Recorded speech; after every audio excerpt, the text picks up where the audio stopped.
The MDT Field Stock replaces your factory rifle stock with something that's much more rigid because of the aluminum V-block bedding core, and it offers more adjustability to fit the shooter and customization to be able to attach whatever accessories you're going to use for a hunt or competition shooting scenario. We are MDT. We design, test, and create precision rifle chassis and accessories to help you shoot better.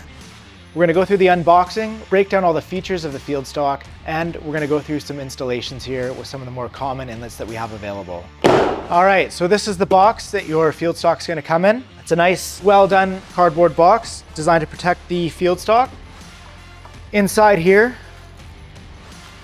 we have our Field Stock inlet.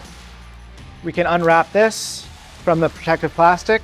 With the action screws, there's two nylon nuts that are designed to capture the action screws so they don't go missing in the box. So we have 3 spacers in the box that are going to help you adjust the length of your rifle so it fits you perfectly, as well as hardware to help install those.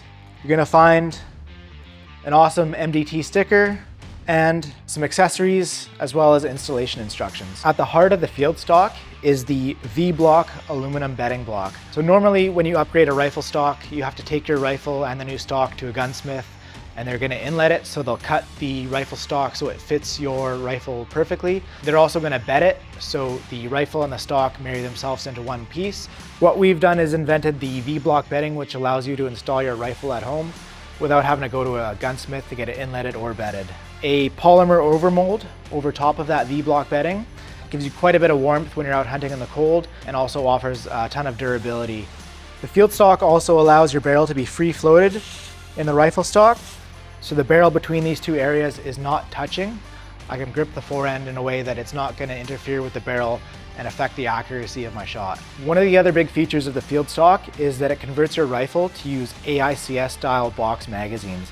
They're available in all sorts of sizes and calibers, depending on what your rifle you're shooting, if it's a long action or if it's a short action. We have 3 round, 5 round, 10 round. So if you're shooting at a bench and you're just target shooting, you might want to use a 10 round. And then if later on you're hunting, you can pick up a 3 or a 5 round to reduce the amount of weight that you're carrying on your rifle. So the mag latch is a very simple and easy to use mag latch in the Field Stock, whether you're a right or left-handed shooter. So inserting a magazine, it'll latch securely, and then simply pushing forward on the magazine allows you to detach your AICS magazine. So the Field Stock has M-LOK mounting slots on the sides of the forend as well as the bottom. And the M-LOK system is a very common mounting system used within the firearm industry. It allows you to mount a ton of different accessories to your rifle depending on what situation you're going to be using it in. So for example, here we have an ARCA rail that we have mounted on the bottom of this forend. And the ARCA rails allow you to mount ARCA style bipods or other accessories continuously along that rail, so it doesn't have to be fixed in one spot. And it also is the common mounting interface for tripods. So if you're shooting competitions off of a tripod, or if you're in a hunting blind and you want to be able to mount your rifle on a tripod and kind of leave it there, you can do that with ARCA rails. Additionally, you can mount Picatinny rails. You can add weights to the side of your chassis. That allows you to balance your rifle so it'll sit on a barricade a little bit easier, and it also helps reduce the recoil. Insert the screw on whatever accessory you're putting it on, thread the nut on a bit, and then you line up the nut with the slots, and then tighten the screws down until it locks and clamps into the M-LOK slot. In addition to the M-LOK mounting interface, there's also 2 sling studs available on the buttstock and the forend of the Field Stock, so that you can mount a sling stud compatible bipod or a rifle sling if you're going to be carrying this on hunts. So on the side here, we have a toolless cheek riser adjustment knob. You simply loosen that off and you can slide your cheek riser up or down, allowing you to fit whatever shooter is going to be behind that rifle. So to make an adjustment, you just want to make sure that your eye lines up with the scope. So right now, I'm a little bit low based on the height of these rings. So I just have to bring up my cheek riser, testing and adjusting as I go. I'll lock that in. And when I rest my cheek behind the scope, it automatically goes right in line with that scope. So it's faster for me to acquire my target every time I put my head behind that scope. One of the other benefits of this cheek riser being toolless adjustable is you can drop your cheek riser to be able to pull your bolt out if you want to clean your rifle or if you want to secure your rifle without the bolt in it. You can remove your knob and flip it over to the other side of your rifle if you want to install it on that side for whichever way you want to carry your rifle, or if you want to mount different accessories and you don't want the knob to get in the way. The Field Stock also has the ability to adjust the length of pull. So length of pull for a rifle is defined by the distance between the end of the buttstock here and where your trigger sits in the trigger guard. It's beneficial to adjust the length of pull in your rifle so you get a better fit behind the rifle. Traditionally with a rifle, you want to set up your length of pull so that holding the rifle in your dominant shooting hand, the butt of the rifle is going to sit in the crook of your elbow, and you're going to have your finger to be able to have a 90-degree trigger pull. So this one appears to be a bit short. When I hold my arm at 90 degrees, the buttstock isn't touching, so I'm going to need to add some spacers for myself. So this length of pull is good for traditional shooting, where you've been shooting offhand while you're hunting and stuff like that. But nowadays, more modern options are available when you're using tripods, bipods, and rear bag supports. So the new way of measuring your length of pull is to be able to place your rifle on one of these shooting bag accessories. You can grip the fore end of your rifle and get squared off behind your rifle, behind the scope, to see how much pressure you're gonna have on your buttstock and where the pad sits. The goal of this is to make sure that my body is in a perfect perpendicular shape behind the rifle, and I'm in a relaxed position, so I'm not tensing my muscles to be able to hold myself here or the rifle here, as opposed to a bladed position where you're traditionally holding your rifle off to the side. All right, to adjust your length of pull on the Field Stock, you're gonna need a Phillips screwdriver and insert that into the holes on the rear of your recoil pad. Turn counterclockwise to remove the screws that are holding your recoil pad and spacers in place. Once you remove the 2 screws that came installed in the stock, you're gonna find the 2 longer screws that come in the bag. You're gonna select however many spacers that you want to increase your length of pull by. So here we'll use all the spacers just to demonstrate. And we're gonna reinstall them with the alignment tabs facing forward. Stack your recoil pad on top, and we're gonna make sure with the screw poking through that we're gonna line that into the hole, get the thread started. We're gonna do the second one, make sure that fits in the hole, and we're gonna screw those in hand tight. Okay, once they're hand tight and we're all set, here you go. You got a rifle that fits you, whether you're 5'5" or 6'3". We're gonna cover installing your barreled action into the Field Stock. This is gonna be for every action except for a couple of the Ruger actions that we're gonna talk about later. For this, you're gonna need a 3/16 Allen key and a torque wrench that's capable of reading 65 inch-pounds. So first, we're gonna need to remove the nylon nuts from the action screws that are capturing the action screws in your Field Stock. Typically with this, I'll hold the nut, insert the Allen key, and then use that to loosen off the top of the nut. Next, we're gonna take our barreled action. I like to hold it upside down so that the screws stay in the chassis. We're gonna align the trigger and the opening. Then starting with the front action screw, I'm gonna reverse it until I hear it drop into the threads. And then I'll tighten that down just till it's a little snug. And then I'll do the same with the rear action screw. So they're just snug at that point. Then I'm gonna take the barrel, holding the stock vertical. I'm just gonna give it 3 quick taps to make sure that the recoil lug has been seated properly so we don't have any issues with accuracy later on. And then I'm gonna tighten the action screws down a little more snug. Give it another couple of taps there. Then with my torque wrench, starting with the front action screw, I want to alternate torquing these down until both of them are at 65 inch-pounds. Okay, 65 inch-pounds for both of these. Remove my chamber flag. Make sure my bolt fully cycles in the action, which it does. I'll close it. Rifle's on safe, doesn't fire. Take the rifle off safe, put it in a safe direction. It fires. Cycle the bolt one more time. Make sure the rifle fires okay. And now you're ready to get shooting with your new MDT Field Stock.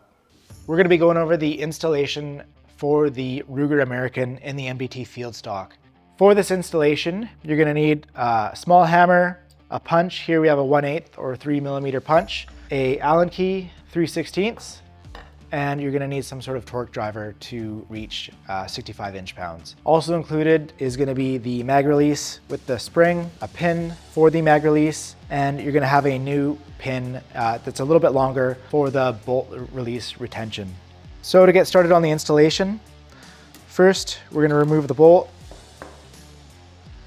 The bolt release retention pin here needs to be removed, and usually you can just hold the bolt release and wiggle and tap until that pin drops out. If it doesn't come out easily or right away, you can use tweezers or a fridge magnet to remove it. Once you remove the retaining pin, you want to make sure that you don't lose the small spring under your bolt release, so make sure that's still installed. And you're going to install the new supplied longer version of the bolt release retaining pin. So you'll see the longer pin sits a little more protruded, just so it maintains contact with the field stock. Now we're ready to install the barreled action into the chassis. The action screws in the chassis are captured by nylon nuts that we're going to need to remove first. So we can take our 3/16 Allen key, insert it into the action screw just to hold the screw in place as we remove the nut. Once the nuts are removed, you can place them off to the side. I like to place the barreled action upside down so that we can hold the stock upside down to make sure the action screws don't fall out. And we're going to line the trigger, the mag opening, and then the action screw holes. We'll insert the Allen key and we'll reverse the thread on the action screws until they drop in. And then tighten them up just until they're snug. Once they're snug, we'll hold the rifle vertically by the barrel and give it 3 taps so the recoil lugs seat properly. Snug these up a little bit more. And then this way, the barreled action isn't going to shift in the chassis under recoil. Next, we're going to take our torque driver, install the same size bit. Then we're going to go to our action screws and we're going to torque them up, alternating between the two until we reach 65 inch-pounds. If you don't have a torque driver, you're going to tighten your screw until it's snug, and then you'll give it another quarter turn more on each action screw to snug it up. Now we're going to install the mag latch. So we're going to take our mag latch and the spring. We'll put the spring in the mag latch with the feet facing up, and we'll take our slave pin, install it into the mag latch through the spring. Place our mag latch with the grooves facing towards the buttstock, align the holes, and then we're going to install our retention spring, pushing all the way through. And there we have it. The Ruger American is now installed in the field stock, and you're ready to load up a mag and go shooting. Now we're going to cover the installation for the Ruger 1022. You're going to need a 5/32 Allen key, as well as a punch. We're using here a 1/8 or a 3mm, a small hammer, and we also have a torque limiter that's capable of reaching 25 inch-pounds. We're going to have a new component that allows you to mount with a rear action screw, and what that does is eliminate the barrel band, giving you a free-floating barrel, improving the accuracy of your rifle. Once you pull it out of the factory stock, you're going to have a rear pin that you need to punch out, so you can just use any sort of punch that'll fit in there to remove that pin at the rear of your action. We're going to use our 5/32 Allen key to remove the rear action screw from the top of the chassis here, as well as the nylon nut from the action screw on the front. I like to insert the Allen key just to be able to hold that nylon nut and remove it without the screw spinning freely. Okay, the next step is to install our rear component here. So you can take that, align the holes on either side with the component, and insert the new pin into the side of the action.